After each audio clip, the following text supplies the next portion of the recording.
l'arbre est, je trouve, une image très, très inspirante. Et puis surtout, ça nous permet de nous dire, mais en fait, quand j'ai eu un conflit avec une autre personne, est-ce que vraiment c'était juste moi et juste elle? La plupart du temps, aujourd'hui, on sait que ce n'est pas vrai. On sait qu'il y a des choses qu'on a héritées de nos parents, de nos grands-parents, tout ce qu'on appelle le transgénérationnel. Je suis, vous êtes, nous sommes dépositaires d'un certain nombre de mémoires, d'un certain nombre de souvenirs, d'un certain nombre de choses qui nous viennent de très loin, là en bas, dans les racines.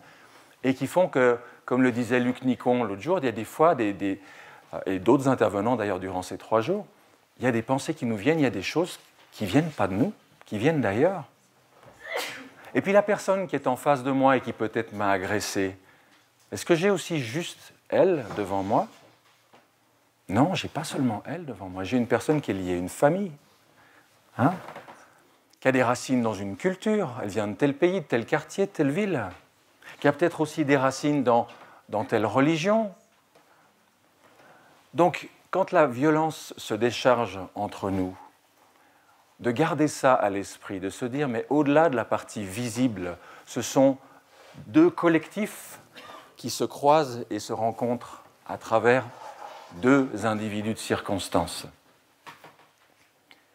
Ce qui m'a frappé quand j'ai écouté les témoignages ces jours-ci de Dominique Rankin, par exemple, de Jean-Paul Sampoutou, ou d'autres années, pour certains d'entre vous qui étaient là, quand Jean Foury parlait de la perte de sa fille en Afrique du Sud, abattu comme d'autres étudiants dans une taverne estudiantine, quand Bassam Aramin et Michal Pundak-Sagui, lui palestinien, elle israélienne, racontaient ce qu'ils ont subi l'un et l'autre au milieu de ce conflit israélo-palestinien, qu'ils œuvrent aujourd'hui ensemble à régler dans l'association Parent Circle.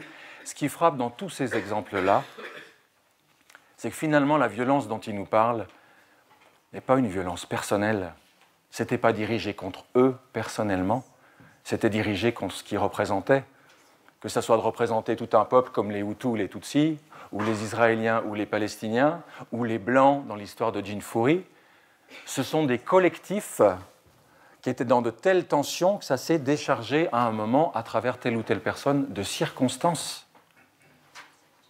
Et ça, d'avoir conscience de ça, je trouve que ça ouvre énormément de portes au pardon.